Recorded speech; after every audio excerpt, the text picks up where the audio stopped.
Nous observons le monde pour le comprendre et pour pouvoir y évoluer. L'intelligence nous a permis de forger les outils pour comprendre l'infiniment petit et l'infiniment grand. Depuis plus d'un siècle, psychologues, biologistes, généticiens et neuroscientifiques la dissèquent, l'analysent, la mesurent. Nous avons inventé les ordinateurs, marché sur la Lune. Mais contrairement à ce que nous pourrions croire, notre intelligence individuelle n'augmenterait pas. Aujourd'hui, la science explore les différentes facettes de notre intelligence. Mais les scientifiques savent-ils vraiment ce qu'est l'intelligence ?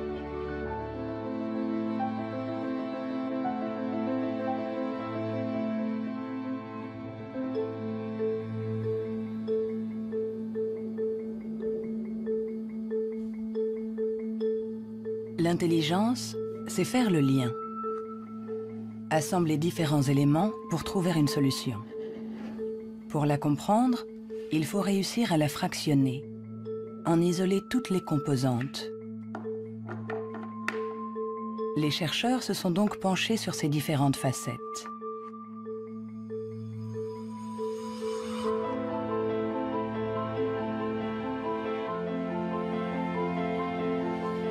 Pour mesurer l'intelligence, une des premières idées a été de mesurer la vitesse à laquelle le cerveau réagit. C'est cette méthode que le professeur Teni Januis a utilisée. Il a comparé notre temps de réaction avec celui de nos ancêtres. Et les résultats de son étude ne sont pas en notre faveur.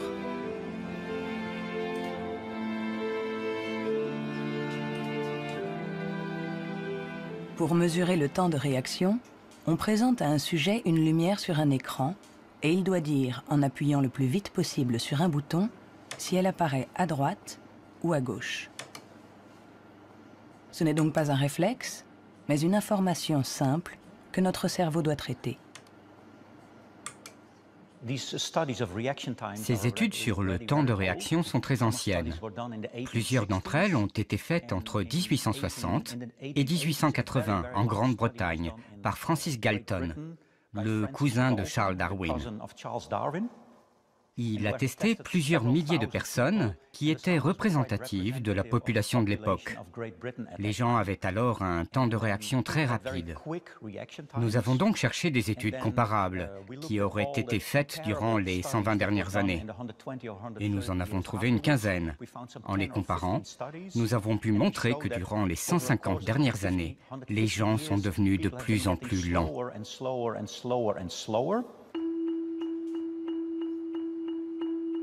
Pour le professeur Teni Januis, intelligence égale vitesse. Et notre cerveau mettrait en moyenne 50 millisecondes de plus que celui de nos arrière-grands-parents pour traiter une information simple. 50 millisecondes de plus, ça a l'air ridiculement bref. Mais quand on pense aux milliers de décisions que nous devons prendre chaque jour, si vous êtes un tout petit peu plus lent pour chaque décision, ça peut avoir des conséquences très importantes. Le professeur Teni Januis est convaincu que nous sommes moins intelligents qu'au XIXe siècle.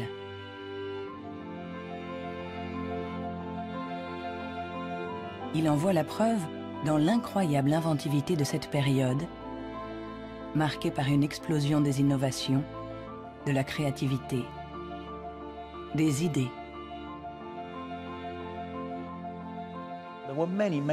Il y a eu énormément de fantastiques innovations au XIXe siècle. Des études ont montré que le nombre d'inventions par habitant était 4 fois plus important qu'aujourd'hui. Le professeur Teni Januis pense que notre intelligence est en panne. Elle décline depuis au moins 150 ans. Mais au XIXe siècle, Sir Francis Galton pensait déjà que les Anglais étaient bien moins intelligents que les Grecs de l'Antiquité, qui ne manquaient pas d'esprit brillant. Alors, Qu'en est-il des prédécesseurs des Grecs, les hommes préhistoriques? Eh bien, il est extrêmement difficile de mesurer leur intelligence. Pourtant, à l'Institut Max Planck de Leipzig, on essaye de répondre à cette question en reconstituant le cerveau de nos ancêtres de la préhistoire.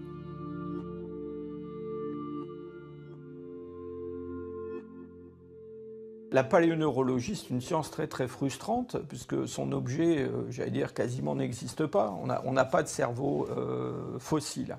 Ce qu'on a essentiellement, c'est la boîte dans laquelle ce cerveau était contenu.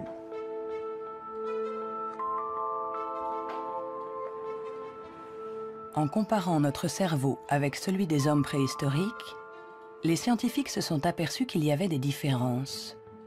Des différences de forme, mais aussi des différences de taille.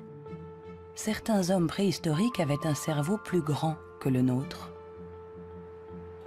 Quand on sait que tout ce que nous sommes, tout ce que nous pensons, nos souvenirs, notre personnalité, nos émotions, notre langage, tout dépend essentiellement de cet organe, alors est-ce que l'intelligence est directement liée à la taille?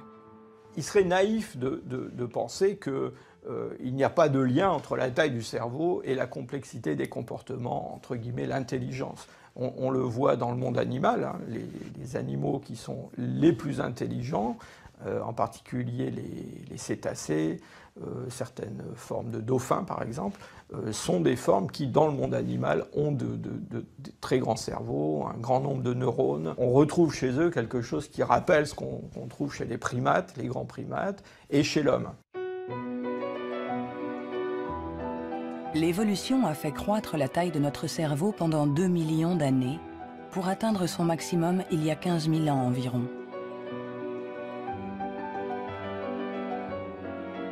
L'homme de Cro-Magnon, qui a peint les murs de la grotte de Lascaux il y a quelques 17 000 ans, était un Homo sapiens, comme nous.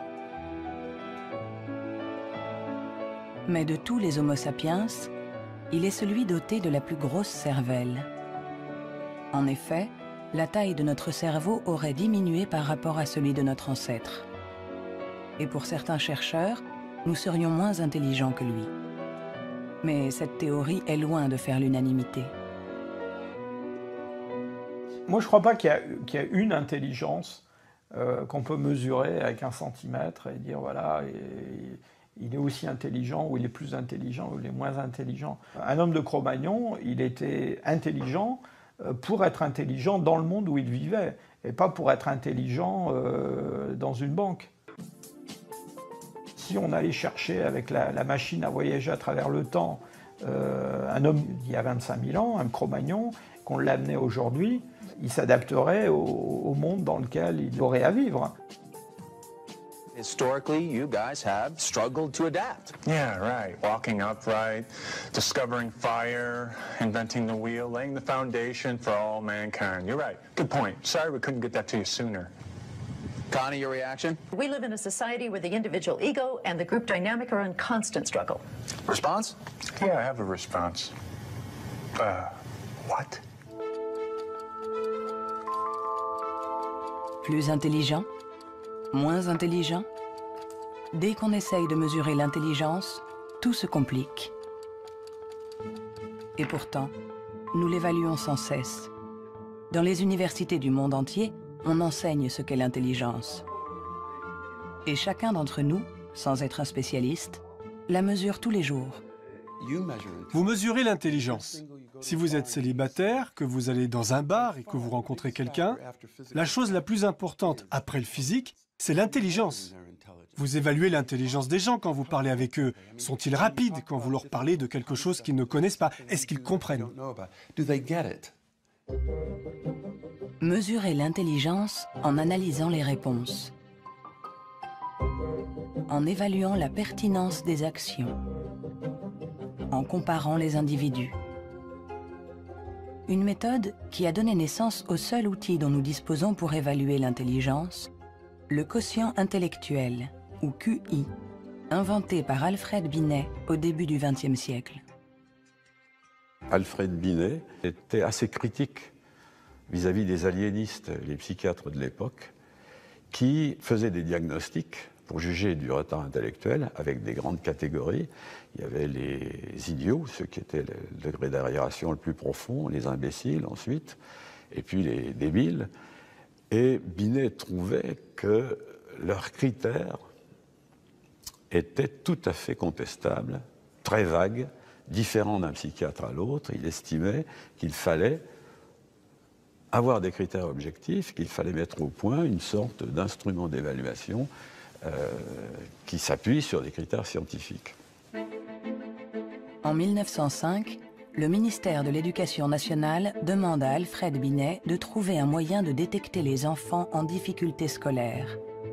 Il n'avait pas de théorie sur l'intelligence, mais en observant ses filles, il a imaginé qu'on pouvait l'évaluer à partir du raisonnement, de la compréhension, de la mémoire. Ce qu'il a cherché à faire, finalement, c'est à trouver pour chaque âge les problèmes qui sont caractéristiques de cet âge. Par exemple, en leur présentant une image, en leur demandant qu'est-ce que ça représente. Alors, il avait remarqué que les enfants de 3 ans énumèrent ce qu'il y a dans l'image. Il y a un monsieur, une dame, un banc, un arbre. Que vers 7-8 ans, ils la décrivent, l'image. C'est un monsieur et une dame qui sont assis sur un banc. Et puis, vers 12 ans, ils l'interprètent. Ce sont des malheureux, ou le monsieur est malade, des choses de ce genre. C'est ainsi que Binet met au point avec Théodore Simon le premier test d'intelligence. Le QI classique, ou en âge mental, est né. C'est le rapport entre l'âge mental, donné par le résultat du test, et l'âge réel de la personne. On multiplie ce chiffre par 100 pour obtenir le QI. Si un enfant de 10 ans réussit les épreuves des enfants de 12 ans, alors il sera en avance et il aura un QI de 120. L'idée, ça a été de rapporter la performance d'un individu à la performance de ceux qui lui sont comparables, c'est-à-dire qui sont exactement dans la même catégorie d'âge, de la même culture, etc. Et on va avoir évidemment toute la distribution, toute la répartition des scores dans le test à un âge donné. Le QI, c'est juste la position d'un individu par rapport aux performances des gens qui sont comme lui, c'est-à-dire qui ont le même âge que lui. Nous accordons au QI un pouvoir exagéré, parce qu'il prétend évaluer cette qualité si particulière qu'est l'intelligence. Difficile dès lors de résister à la tentation de s'évaluer, de se comparer. Ce qui est un peu catastrophique, c'est ce qu'on voit actuellement sur des sites internet où on vous permet de calculer votre QI. Et alors je pense que des gens, ils font ça, ils se retrouvent avec un chiffre et ils vont l'interpréter, si par exemple ce chiffre n'est pas bon, en se disant qu'ils ne sont pas intelligents. C'est absolument ridicule et catastrophique. Le 2. Il est ridicule de croire qu'un chiffre peut résumer quelqu'un. Le 4. Le 3. Les vrais tests de QI se font chez des psychologues agréés. Le 2. Car il faut savoir les interpréter en les mettant en rapport avec le passé d'un individu, son présent. Le 2 ou le 3. Sa personnalité. Le QI permet d'évaluer l'intelligence, de comparer les individus. Mais nous permet-il de savoir si notre intelligence a évolué depuis que Binet l'a inventé il y a plus d'1 siècle? Réussissons-nous mieux aujourd'hui les tests de QI? C'est en Nouvelle-Zélande qu'on a apporté pour la première fois une réponse à cette question. C'est ici que James Flynn a fait une découverte surprenante que les scientifiques du monde entier ont baptisé l'effet Flynn. L'effet Flynn, c'est la découverte que pour toutes les nations qui sont entrées dans l'ère industrielle, il y a eu des gains importants dans les tests de QI. J'ai regardé tous les types de tests de QI dans 40 pays. comme en France, en Hollande, en Norvège, partout où il y avait des appelés au service militaire. On leur donnait exactement le même test chaque année, et les gains sont évidents. Il y a 1 ou 2 générations, les gens avaient en moyenne 30 réponses justes sur 60, alors qu'aujourd'hui, ils en ont 45.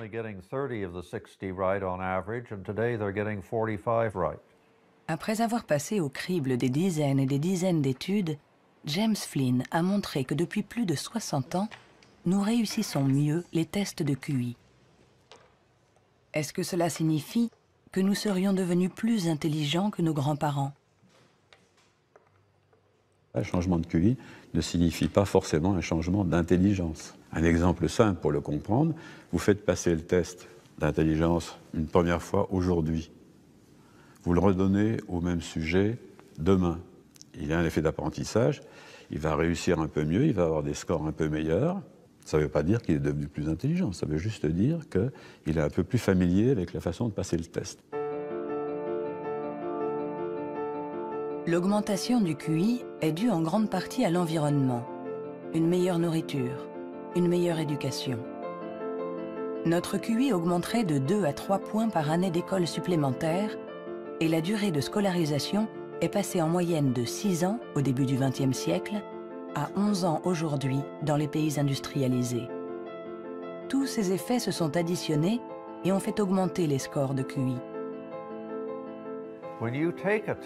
Quand vous passez un test aujourd'hui, vous y êtes préparé dans la mesure où toute une série de facteurs vous ont donné la capacité d'utiliser votre logique de manière abstraite. C'est pour ça que vous pouvez regarder une suite de nombres et deviner le suivant.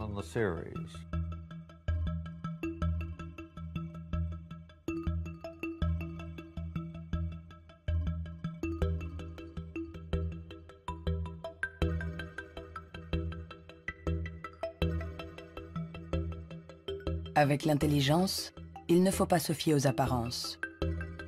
De meilleurs scores au test de QI ne nous disent pas que nous serions plus intelligents. Nous sommes juste mieux préparés pour réussir des tests de QI.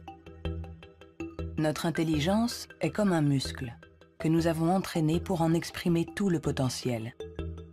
Mais à force de nous entraîner, nous avons peut-être atteint nos limites. Les chiffres le prouvent. Après des décennies d'augmentation, les résultats au test de QI plafonnent. Ils diminuent même dans certains pays, comme l'Angleterre, le Danemark ou la Norvège. L'augmentation du QI est un phénomène qui a duré un siècle. Mais tous les pays vont finir par voir un plafonnement de cette augmentation. L'école a fait le plein. C'est elle qui a offert la capacité de manier des concepts abstraits. Et à moins d'une révolution de la pédagogie, les bénéfices dus à l'école vont plafonner parce que presque tout le monde aujourd'hui est scolarisé.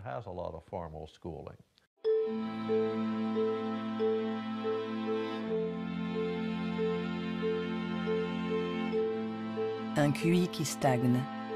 Des cerveaux plus lents, plus petits. Où en est notre intelligence? Les premiers outils permettant d'évaluer l'intelligence ont été inventés il y a plus d'1 siècle. On s'inspire toujours des théories imaginées par Sir Francis Galton et Alfred Binet. Mais aujourd'hui, nous pouvons aller plus loin. Plutôt que de mesurer ce que l'intelligence produit, intéressons-nous à l'organe qui produit l'intelligence.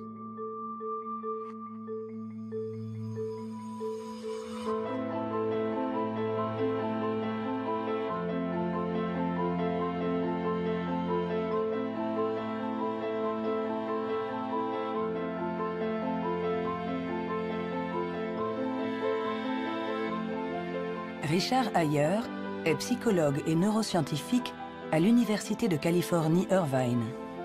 Depuis plus de 30 ans, il essaie de savoir à quoi ressemble un cerveau intelligent. Grâce aux progrès faits par l'imagerie cérébrale ces dernières années, il cherche, avec son collègue le professeur Rex Jung, où, dans le cerveau, se niche l'intelligence. Nous regardons le cerveau de Richard Ayer, un très joli cerveau.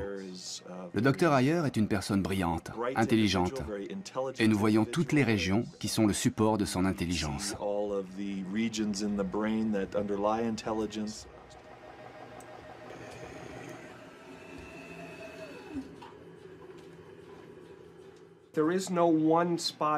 Il n'y a pas un endroit dans le cerveau qui soit le centre de l'intelligence. Les gens pensaient qu'il y avait un centre de l'intelligence à l'avant. Mais les recherches ont montré que lorsqu'on fait des tests d'intelligence à l'intérieur d'un scanner, on peut voir que la communication entre l'avant et l'arrière est très importante pendant que l'on résout les problèmes. Le professeur Ayer a été l'un des pionniers dans l'utilisation des techniques de neuroimagerie moderne. Sa première étude date de 1988. On n'avait alors jamais utilisé ces outils dans les recherches sur l'intelligence. On a trouvé des zones du cerveau qui s'activaient quand les gens passaient des tests d'intelligence. Mais le choc, la surprise, c'était que plus ces zones étaient actives, moins les résultats du test étaient bons. C'était à l'opposé de ce qu'on attendait. À chaque fois qu'en science, on a un résultat à l'opposé, c'est vraiment intéressant.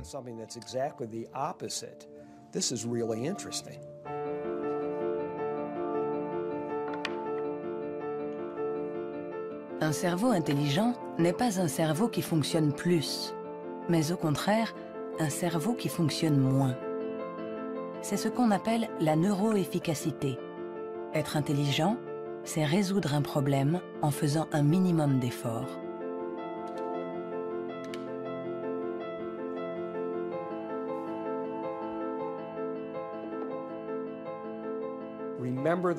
Souvenez-vous de la première fois que vous avez conduit une voiture. Le premier jour, dans un grand parking vide, avec quelqu'un assis à côté, et vous tournez le volant et vous pensez « Maintenant, il faut que je freine ». Mais aujourd'hui, vous conduisez au milieu de la circulation dans une ville que vous ne connaissez pas, et malgré ça, vous pouvez discuter avec quelqu'un. Votre cerveau est bien plus efficace pendant que vous conduisez.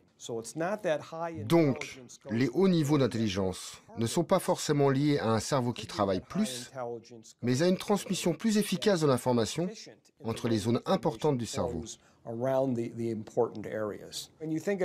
Lorsqu'on pense à un processus aussi complexe que l'intelligence, il faut imaginer que le cerveau est comme un orchestre avec différentes sections.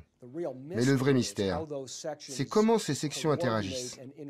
Parce que pour autant que nous le sachions, il n'y a pas de chef d'orchestre.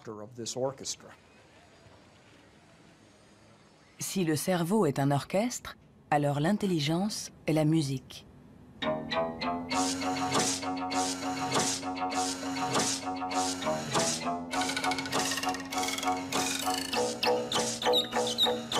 Nous commençons à déchiffrer la partition, mais nous ne savons toujours pas comment les musiciens parviennent à jouer ensemble.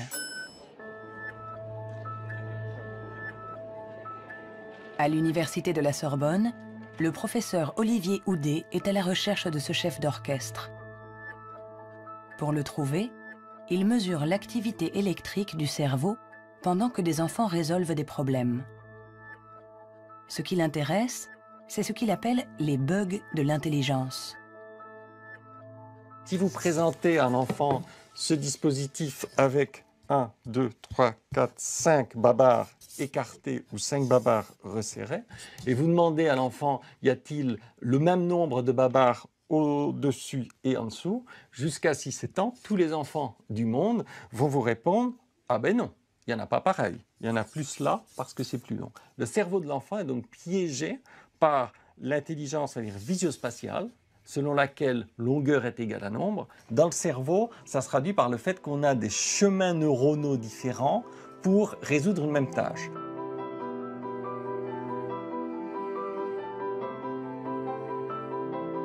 Compter ou mesurer. Il y a toujours plusieurs solutions à un problème. Et notre cerveau est sans cesse en train de lutter pour inhiber les mauvaises stratégies. Nous, ce qu'on montre ici, et c'est ça la découverte et l'originalité de notre laboratoire, est que l'inhibition, c'est sans doute le processus clé et positif de l'intelligence, parce que c'est elle qui nous permet de résister à nous-mêmes, en quelque sorte. Résister à nous-mêmes, c'est apprendre à contrôler les interférences qui viennent perturber notre intelligence. Le test de Stroop est une des méthodes pour observer ces interférences. Il consiste à donner la couleur d'un mot, mais attention, sans le lire. Bleu, jaune, rouge, jaune, vert, rouge, vert, vert, rouge, vert, jaune, jaune, rouge, jaune, jaune, rouge. jaune, rouge, jaune, jaune, Rouge, vert, rouge, jaune, bleu.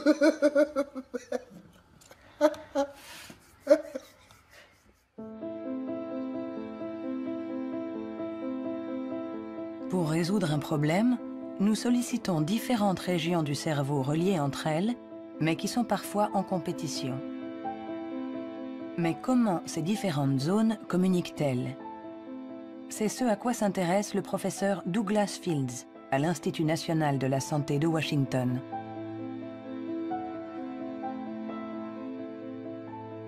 Le cerveau est fait de deux sortes de tissus, la matière blanche et la matière grise. Tout le monde a entendu parler de la matière grise. C'est là où se trouvent les neurones, sur une couche à la surface du cerveau. Mais en dessous, il y a des milliards de connexions, de câbles, des axones qui connectent les neurones. Et c'est blanc parce que ces axones ont une gaine isolante formée d'une membrane qui est de la myéline.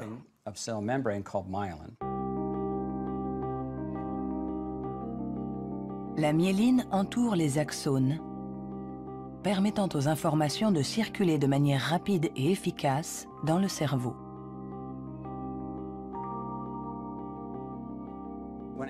Quand un enfant naît, son cerveau n'est pas mature.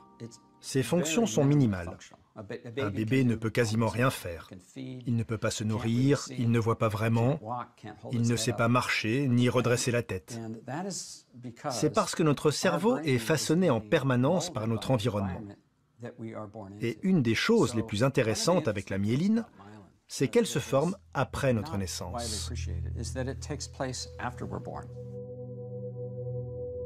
La myéline est essentielle pour que l'information circule de manière efficace dans le cerveau. Elle est donc essentielle pour notre intelligence. Mais aujourd'hui, la formation de la myéline est perturbée. Barbara Demnex, endocrinologue au Muséum d'histoire naturelle de Paris, a montré comment notre intelligence est menacée par un des fléaux majeurs du XXIe siècle, la pollution. Quel que soit l'endroit où vous vivez dans le monde, vous allez être exposé à des centaines de produits chimiques qui vont interférer avec l'hormone thyroïdienne. Cette hormone est produite par la glande thyroïde qui se trouve à la base du cou chez l'homme. Elle est nécessaire au développement du cerveau depuis les premières étapes du développement du fœtus jusqu'à un âge plus avancé, comme le mien, pour assurer le maintien de fonctions, comme la myélinisation. L'Autorité européenne de sécurité des aliments a analysé 297 pesticides. Plus d'une centaine d'entre eux perturbent le fonctionnement de l'hormone thyroïdienne. Tout comme le bisphénol A, les PCB, les retardateurs de flamme. Des produits chimiques avec lesquels nous sommes en contact tous les jours. L'équipe de Barbara Demnex a montré qu'ils ont la particularité de bloquer les récepteurs spécifiques de l'hormone thyroïdienne sur chacune des cellules de notre cerveau. Et les effets sont considérables. Ce sont des preuves solides. On a regardé, les scientifiques ont regardé, les niveaux d'exposition chez les femmes qui ont des enfants. On a comparé différents niveaux d'exposition et on a vu que les niveaux les plus élevés étaient associés à une perte de 5 à 6 points de QI chez leurs enfants. C'est vrai que la plupart d'entre nous ne voient pas la différence, mais il est évident que 5 points de QI en moins peuvent faire une grande différence pour votre réussite scolaire ou votre réussite dans la vie. Et le simple fait de le savoir est vraiment troublant pour les parents.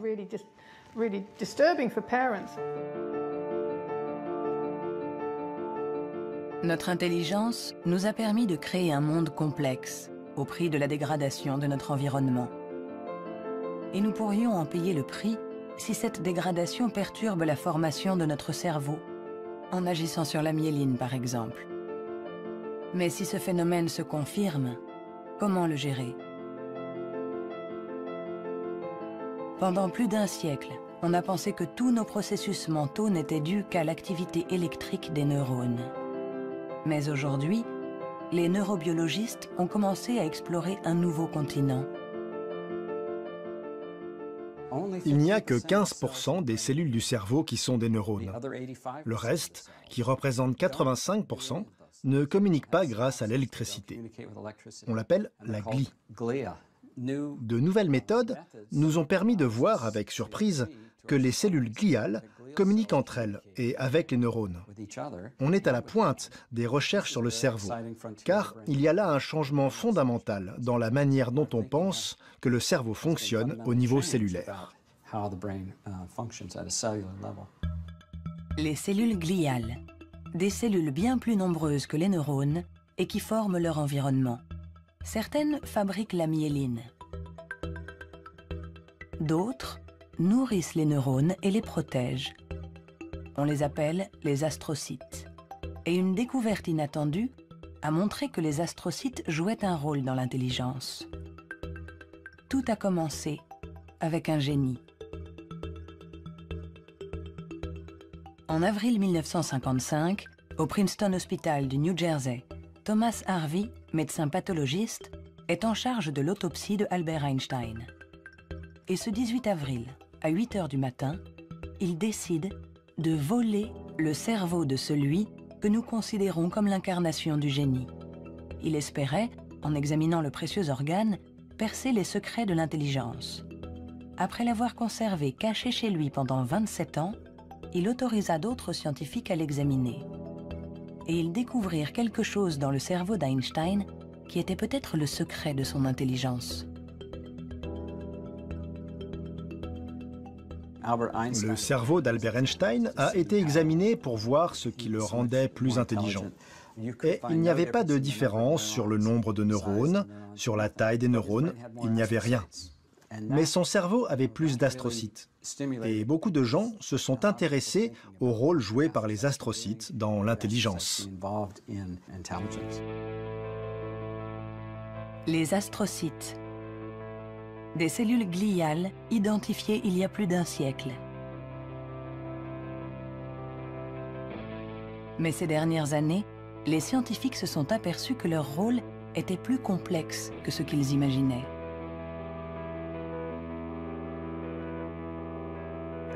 Les astrocytes servent à beaucoup de choses. Ils contrôlent les synapses, ils contrôlent le flux sanguin dans le cerveau, ils nourrissent les neurones, ils réagissent aux blessures. Toutes ces choses étaient considérées comme des tâches ménagères faites par les astrocytes dans le cerveau. Et plein de gens ne les prenaient pas au sérieux. Jusqu'à ce qu'on réalise que ces tâches ménagères font que l'astrocyte contrôle le neurone. Un astrocyte humain contrôle des centaines de neurones, bien plus que ce que peut faire un astrocyte de souris par exemple. En se basant sur cette observation, une équipe de l'Université de Rochester a mis au point une expérience fascinante. Pour mieux comprendre l'intelligence humaine, ils ont décidé de lui faire franchir la barrière des espèces. Ils ont greffé des astrocytes humains dans le cerveau de souris.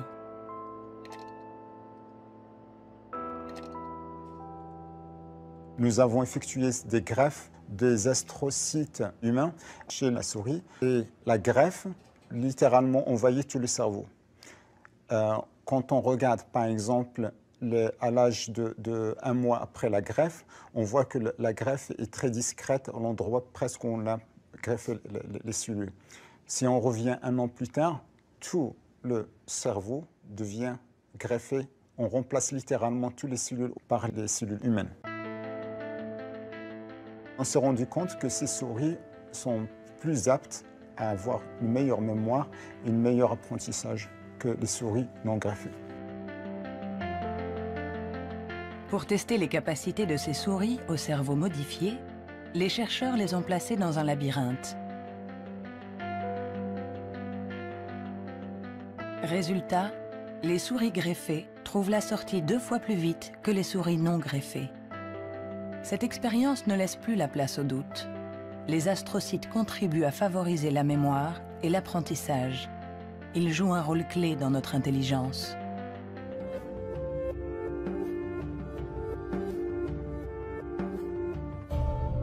L'intelligence se reflète dans le fonctionnement du cerveau.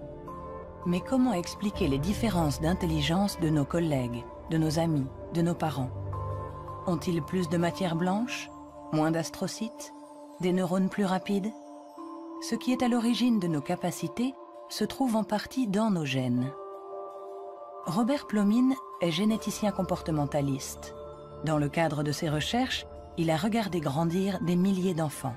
Grâce à eux, il espère pouvoir trouver les gènes qui influent sur l'intelligence. Les gens demandent souvent dans quelle mesure l'intelligence est déterminée par les gènes. Mais tout d'abord, il faut insister sur le fait que le mot « déterminer » n'est sans doute pas le bon. On devrait dire « influencer ». C'est comme pour la taille, elle est liée aux gènes, mais pas déterminée par eux. Si vous êtes grand, il est probable que vos enfants seront plus grands que la moyenne. Mais s'ils sont mal nourris ou s'ils sont malades, ils seront peut-être plus petits. Ce n'est pas déterminé, c'est influencé. Pour l'expliquer différemment, les gènes nous donnent un potentiel et l'environnement permet de l'exprimer.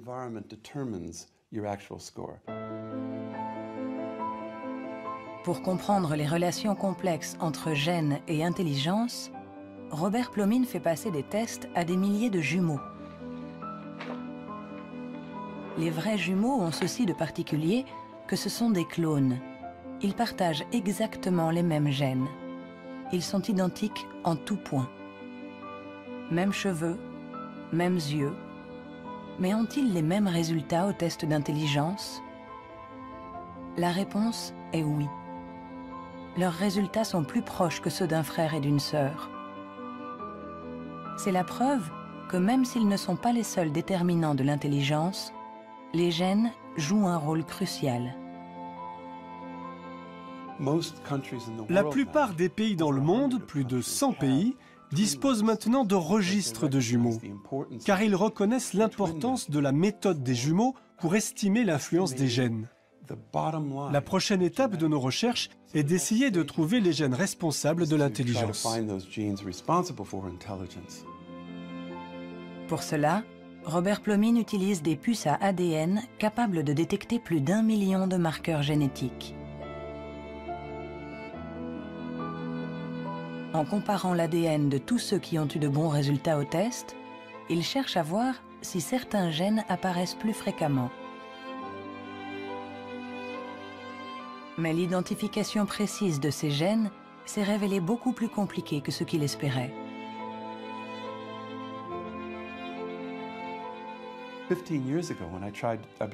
Il y a 15 ans, quand j'ai commencé à essayer de trouver les gènes de l'intelligence, personne n'imaginait que ce serait aussi difficile. On a identifié plus de 300 gènes qui influent sur l'intelligence. Et le problème, c'est qu'on en a identifié seulement 1%.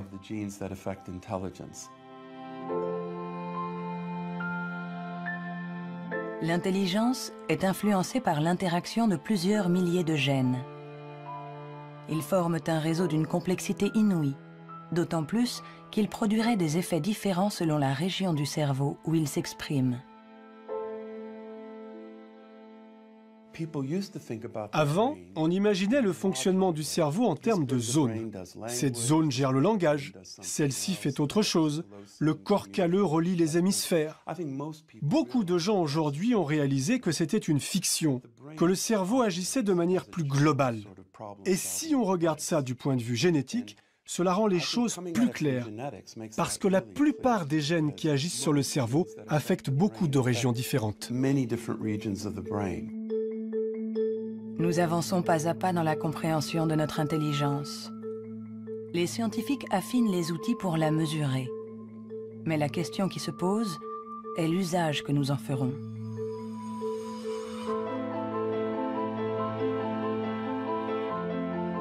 L'intelligence est ce qui prédit le mieux notre niveau d'études, notre emploi.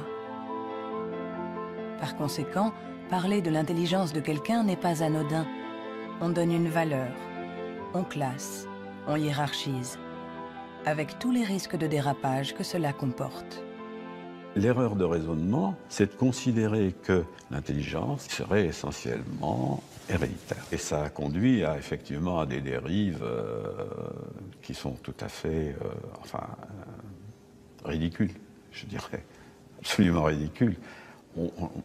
Pour en donner un exemple, en 1924, je crois, une loi a été votée aux États-Unis qui restreignait l'immigration, qui mettait des quotas pour l'immigration, parce que dans les tests, ils avaient en moyenne des résultats moins bons. Et donc, ils étaient supposés être héréditairement moins intelligents.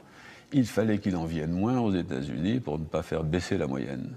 On les accueillait, vous savez, dans Ellis Island, cette petite île qui est en face de New York, et pas mal d'entre eux ont été renvoyés, et notamment ceux qui, dans les années 30, commençaient à sentir la montée du nazisme, je pense aux Juifs de l'Europe de l'Est par exemple, et qui ont été refoulés pour des raisons absolument idiotes. On a longtemps cru qu'on ne pouvait pas échapper à ses origines. Notre hérédité était supposée contrôler nos vies. La science, depuis, nous a heureusement éloignés de cette vision déterministe. Mais l'intelligence est un sujet à part, un sujet si sensible que les faux pas et les excès ont marqué son histoire. William Shockley, physicien visionnaire, prix Nobel pour sa découverte du transistor, se montra moins brillant lorsqu'il décida de se pencher sur l'étude de l'intelligence. Dr. Shockley, if you could answer it yes or no, I would appreciate it. Do you believe that black people are inferior in intelligence because of their heredity? What I say is this. My research leads me, and it's a tragic conclusion, really, my research leads me inescapably to the opinion that the major cause of the American Negro's intellectual and social deficits is hereditary and racially genetic in origin, and thus not remediable to a major degree by practical improvements in environment. Then what do you see as the solution to the problem?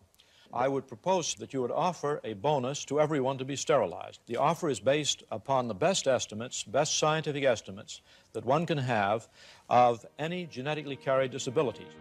1974, c'était tout juste hier, une époque pas si lointaine où certains se servaient du QI pour justifier des théories racistes, pour exclure ceux qui étaient différents. Joseph Chovanec est atteint du syndrome d'Asperger, une forme d'autisme qui peut cohabiter avec un QI élevé. Diplômé de Sciences Po, docteur en philosophie, écrivain. À 6 ans, il ne disait pas un mot. Aujourd'hui, il parle 7 langues, dont l'hébreu, l'arabe, le perse et l'azerbaïdjanais.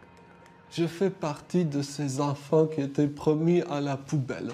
Pendant très longtemps, on nous a dit que les personnes autistes étaient déficientes intellectuelles. On a posé presque comme synonyme déficience intellectuelle et autisme. Alors qu'aujourd'hui, on sait bien que ce n'est pas le cas. Chaque société humaine a besoin d'un certain nombre de hiérarchies, a besoin que les gens se démarquent un peu des autres. Et on a tendance à résumer un peu tout par un critère unique. Aux États-Unis, ce qui fait, les qualités humaines et les hiérarchies, c'est le QI. En France, c'est tel ou tel concours administratif. Sous la Chine impériale, c'était les fameux concours de mandarinat. Mais tout ça, ça repose sur une idée centrale qui est fausse, à savoir qu'il y aurait une échelle unique de l'humanité. Et forcément, celui qui prône ce genre de théorie se place lui-même tout au sommet. C'est toujours comme ça. L'intelligence comme échelle unique de l'humanité. Mais peut-on résumer l'humain à une seule dimension? Peut-on réduire l'homme à sa seule intelligence, alors que l'intelligence elle-même a de multiples facettes?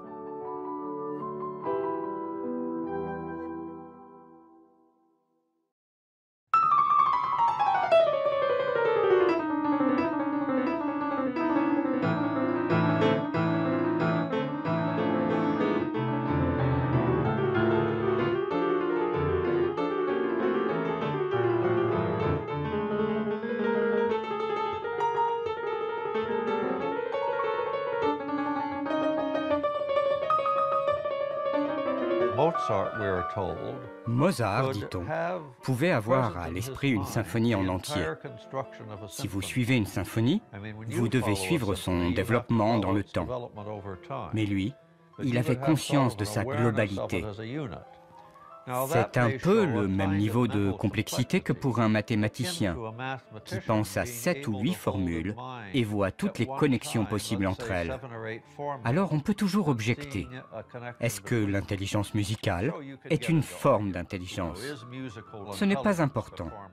Ce qui est important, c'est que ça existe et que ceux qui l'ont n'ont pas obligatoirement de grand QI.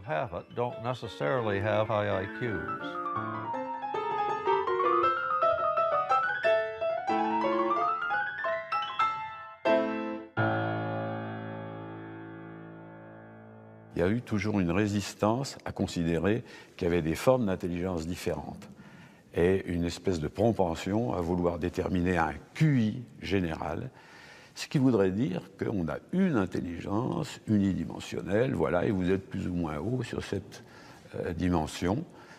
Et la conception contradictoire, c'est qu'il y a plusieurs formes d'intelligence et en réalité, vous pouvez être assez haut sur une des dimensions de l'intelligence, sur un de ses aspects, et puis assez bas sur un autre. Le débat est aussi ancien que les premières études sur l'intelligence. En effet, les scientifiques se sont aperçus que quelle que soit la méthode utilisée, ils n'arrivaient pas à évaluer l'intelligence avec une échelle unique.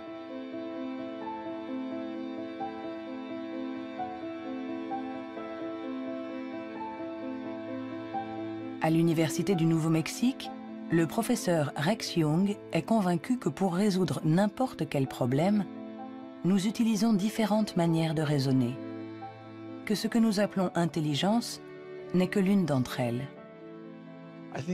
Je pense que la créativité est un autre mode de fonctionnement du cerveau. Je cherche à savoir si elle est différente de l'intelligence. Est-elle similaire? Est-ce que c'est la même chose ou bien est-ce différent? J'en suis arrivé à la conclusion que la créativité est un processus de raisonnement fondamentalement différent.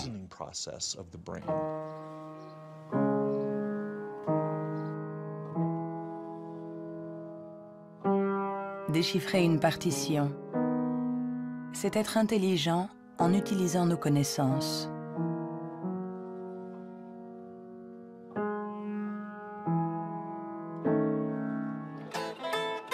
Improviser, c'est être intelligent en inventant, en étant créatif.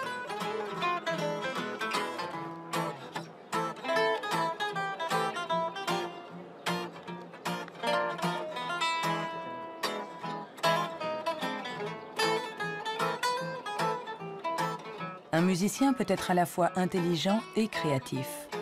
Un sujet d'étude idéal.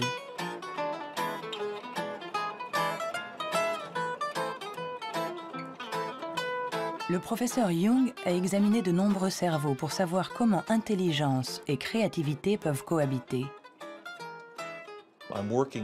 Je travaille sur l'hypothèse que ce sont des partenaires et qu'il y a deux réseaux différents dans le cerveau qui coopèrent pour nous permettre de raisonner. L'un est un type de raisonnement intelligent, l'autre est un type de raisonnement créatif. Je pense que les deux sont extrêmement importants. Nous sommes très proches de comprendre comment ils fonctionnent. Notre théorie est que le réseau de l'intelligence se situe plutôt à la surface du cerveau. Avec la créativité, les choses sont différentes. Elle dépend principalement du réseau du mode par défaut. Le réseau du mode par défaut est un réseau qui se trouve plutôt au milieu, à l'intérieur du cerveau. Et ces deux réseaux échangent en permanence des informations pour nous permettre de résoudre les problèmes posés par le monde qui nous entoure.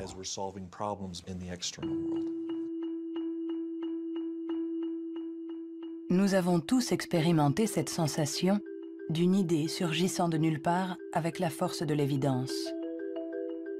Ce que nous révèlent les neurosciences, c'est que ce mode de raisonnement, ce mode inventif, créatif, est un mode de raisonnement à part entière. Peut-on être intelligent sans être créatif? Ou créatif sans être intelligent? La question a elle-même un sens. Pour évoluer intelligemment dans le monde, n'avons-nous pas besoin de toutes les ressources de notre esprit ?